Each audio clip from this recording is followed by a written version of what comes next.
guys, welcome back to our channel. I am the student of Think Positive Academy and my name is Shravani. So today we will discuss about combination in parallel and combination in series. So first of all we will discuss about combination in series.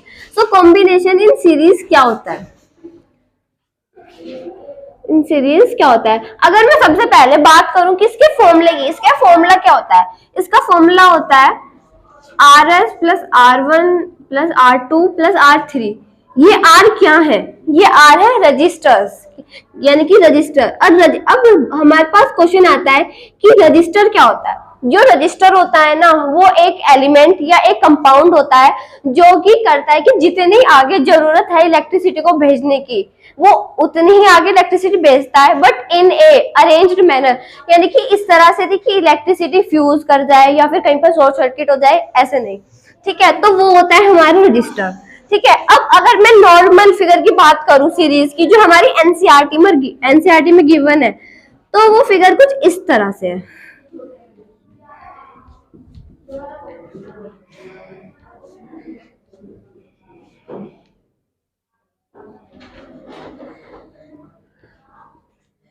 तो वो figure हमारी कुछ इस तरह से है, but हमें पता कैसे चलता है कि ये सीरीज में है?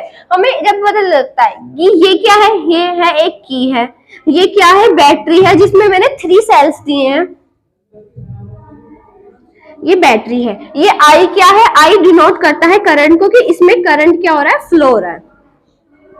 ठीक है, अब देखो ये क्या है, बैटरी। बैटरी पर क्या होता है, चार्ज होता है। यहाँ से जब चार्ज यहाँ पर ऊपर जाएगा तो सबसे पहले वो इस रजिस्टर में आएगा, देन इसमें, एंड देन सो ऑन, यानी कि जितने करंट इसमें होगा उतना ही करंट इसमें जाएगा एंड उतना ही इसमें जाएगा। यानी कि फर्स्ट पॉइंट हमने ये जाना कि इसमें जो करंट होता है ना, वो सेम रहता है, यानी कि करंट किसी भी रेजिस्टेंस में वेरी या डिफर नहीं करता। बट अब पता कैसे चला कि ये सीरीज में ऐसे पता चला कि करंट जब जाएगा तो वो अपने एक ही राउंड में हर रजिस्टर में चला जाएगा, यानी कि पहले यहाँ जाएगा, फिर यहाँ जाएगा, एंड देन सो ऑन। ठीक है, तो हमें पता चल गया कि ये सीरीज में है। बट जब हम सीरीज लगाते हैं तो रेजिस्टेंस फाइंड करने के लिए हम यही वाला फॉर्मूला क्यों लगाते हैं? इसके लिए हमारे पास एनसीईआरटी में कुछ गिवन थीम्स हैं, जैसे कि Ohm's law. According to Ohm's law, जो पोटेंशियल डिफरेंस होता है वो डायरेक्टली प्रोपोर्शनल होता है करंट के। इस डायरेक्टली प्रोपोर्शनल को हटाने के लिए हम आर यूज करते हैं, जो कि यहाँ पर क्या है, कांस्टेंट है। ये वही आर है जो इस फॉर्मूले में गिवन है। ठीक है, तो यहाँ पर रेजिस्टेंस क्या होगी जब हम सारी रेजिस्टेंस को जोड़ देंगे? ठीक है, मान लो मैंने यहाँ पर 2 ओम की रेजिस्टेंस दी, यहाँ पर 3 एंड यहाँ पर 6। ठीक है, तो यहाँ पर टोटल रेजिस्टेंस क्या होगी जब हम तीनों को जोड़ देंगे? और ये जरूरी नहीं है कि सीरीज में 3 ही रेजिस्टेंस हो, 3 से ज्यादा भी हो सकती है और 3 से कम भी हो सकती है। ठीक है, यहाँ पर आई सेम था। अब मैं V को RI लिख सकती हूँ, तो यहाँ पे हो जाएगा R1 plus R2 plus R3, then I, एक I से एक I कट जाएगा, then R equals to R1 plus R2 plus R3। तो यहां से हमारे पास ये फॉर्मूला आता है। और ये यहाँ पर S क्या है? S मतलब है सीरीज। ये शो कर रहा है कि जो हमारी रेजिस्टेंस है वो हमें सीरीज में गिवन है, यानी कि हमें आगे अगर हमें करंट निकालना है या पोटेंशियल डिफरेंस निकालना है तो हमें किसी भी चीज को सीरीज में कनेक्ट करना पड़ेगा। ठीक है, अब कुछ आ जाते हैं इंपॉर्टेंट पॉइंट्स पे, जैसे कि यहाँ पर जो इक्विवेलेंट रेजिस्टेंस होगी। अब इक्विवेलेंट रेजिस्टेंस क्या है? इक्विवेलेंट रेजिस्टेंस जो हम आगे अपने कैलकुलेशन करने के लिए यूज करेंगे, यानी कि ये वाली रेजिस्टेंस। जो इक्विवेलेंट रेजिस्टेंस है वो बड़ी होगी किसी भी गिवन रेजिस्टेंस से, किसी भी गिवन रेजिस्टेंस से। ठीक है, जैसे कि अगर मैं फॉर्मूले में रखूं तो यानी कि 2 + 3 + 6 इक्वल्स टू 11 ओम, ये रेजिस्टेंस की SI यूनिट होती है। ठीक है, तो इसी तरह से हमारी बड़ी हो गई, यानी कि ये जो 11 है ये 2 से भी बड़ा है, 3 से भी बड़ा है, 6 से भी बड़ा है। अब आप बोलोगे कि ये कौन सी बताने की बात थी, लेकिन पैरेलल में इसका उल्टा होता है, इसके बारे में भी हम आगे जानेंगे। ठीक है, अब कुछ डिसएडवांटेज भी होते हैं सीरीज के।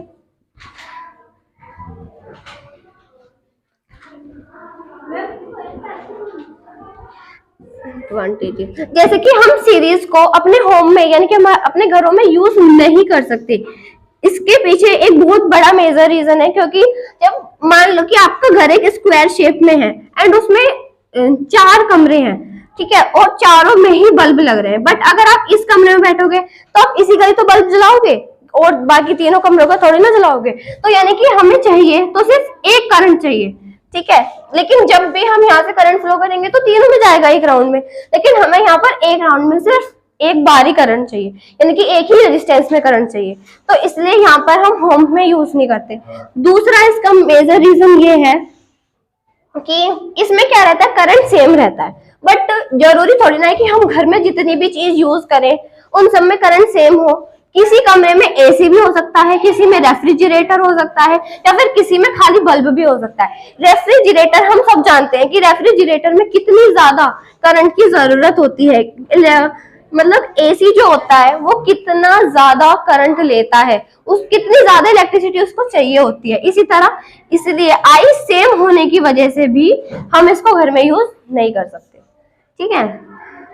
तो यहाँ पर हमारा कॉम्बिनेशन इन सीरीज खत्म हो गया। आई होप आपको समझ में आया होगा। अब हम जानते हैं कॉम्बिनेशन, पास आता है कॉम्बिनेशन इन पैरेलल।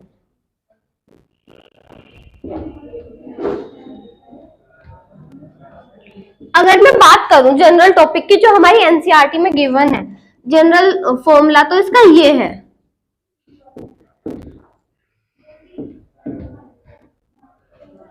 ये P क्या है, ये पैरेलल, यानी कि ये बता रहा है कि जो हमारी रेजिस्टेंस है वो पैरेलल में है। हमारी एनसीईआरटी में एक मतलब जनरल जो दिया हुआ है वो दिया हुआ है ये,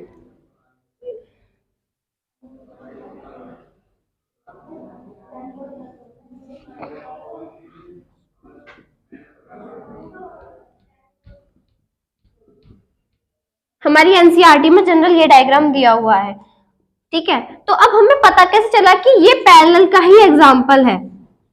हम मतलब देखो ये क्या है, ये की है, ये बैटरी है जिसमें मैंने दोबारा 3 ही सेल दी है। यहां से बैटरी से वो करंट लेगा, यहां से करंट लिया तो एक राउंड में वो या तो सबसे ऊपर वाले रजिस्टर में जाएगा या सब बीच वाले में जाएगा या नीचे वाले में जाएगा, यानी कि एक राउंड पे करंट क्या है, सिर्फ एक रजिस्टर पे जा रहा है। यानी कि इसमें क्या है, करंट, हमने फर्स्ट चीज जान ली कि इसमें जो करंट है वो सेम नहीं होता, करंट सेम नहीं होता, मतलब जितने की चाहिए होती है करंट उतना ही यूज करते हैं हम। अगर वो जाएगा तो यहां से जाएगा या फिर यहां से जाएगा, यानी कि जितने रजिस्टर होंगे उसको उतने राउंड्स लगाने पड़ेंगे करंट को, ठीक है। तो हमें उससे पता चल गया कि ये पैरेलल में है। लेकिन जब हमारे पास पैरेलल होता है तो हम यही फॉर्मूला क्यों यूज करते हैं, क्योंकि हमारी एनसीईआरटी में गिवन है, इसलिए नहीं, क्योंकि इसका कुछ रीजन है। जैसे कि फिर से according to Ohm's law V directly proportional होता है I के, बट इस डायरेक्टली प्रोपोर्शनल को हटाने के लिए हम एक कांस्टेंट यूज करते हैं जो कि रेजिस्टेंस होता है। ये वही रेजिस्टेंस है जो हम अब निकालेंगे, ठीक है। सो अगर मैं इसका करंट का फॉर्मूला निकालूं तो यहाँ से तो V/R आ जाएगा, ठीक है। बट यहाँ पर करंट सेम नहीं होता, यानी कि यहाँ पर हमारे पास 3 करंट आएंगे, यानी कि I1 इक्वल्स टू V/R1, फिर I2 equals to V/R2, I3 equals to V/R3। अगर मैं इन तीनों को जोड़ दूं, यानी कि I1 plus I2 plus I3 equals to V/R1 plus V/R2 plus V/R3, ठीक है। इन तीनों को जब जोड़ देंगे तो हमारा ओवरऑल जितना करंट यूज हुआ है वो हो जाएगा, तो यानी कि ये हो जाएगा खाली I। यहां से अगर हम V कॉमन लेते हैं तो बच जाएगा I1/R1 1/R3 plus 1/R2 R3, ठीक है। तो I को मैं V/R लिख सकती हूँ to V 1/R1 plus 1/R2 plus 1/R3, ठीक है। यहाँ ये वाला V कट जाएगा, यहाँ पर क्या बचा, खाली हमारे पास अब 1 बचा।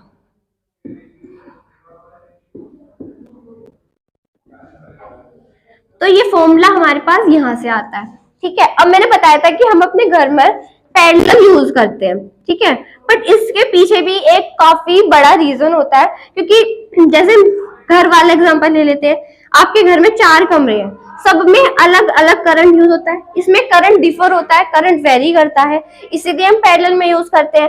या फिर ऐसा हो सकता है कि हमें करंट सिर्फ इस कमरे में चाहिए, इसमें नहीं चाहिए, या फिर इसमें चाहिए या फिर इसमें नहीं चाहिए, ठीक है। तो इसीलिए हम इसमें पैरेलल यूज करते हैं, ठीक है।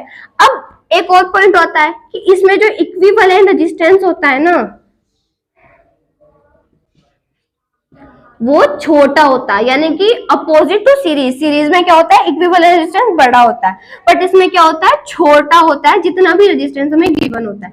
जैसे कि मान लो मैं इसको ही ले लेती हूँ, वही दो वो ले लेते हैं, जैसे कि इसमें 2 ओम, इसमें 3 ओम एंड इसमें 6 ओम, ठीक है। अगर मैं फॉर्मूले में पुट करूं तो ये आ जाएगा, यहां से एलसीएम लेंगे तो एलसीएम 6 आ जाएगा, देन 3 + 2 + 1 इक्वल्स टू 6/6 काटेंगे, यानी कि 1 ओम। 1 ओम क्या है, तीनों से छोटा है, ये 2 से भी छोटा है, 3 से भी छोटा है एंड 6 से भी छोटा है, यानी कि इसमें जो इक्विवेलेंट रेजिस्टेंस होती है वो गिवन रेजिस्टेंस से हमेशा छोटी आती है। सो आई होप आपको ये टॉपिक क्लियर हुआ होगा। अगर हुआ तो please like, share and subscribe to our channel.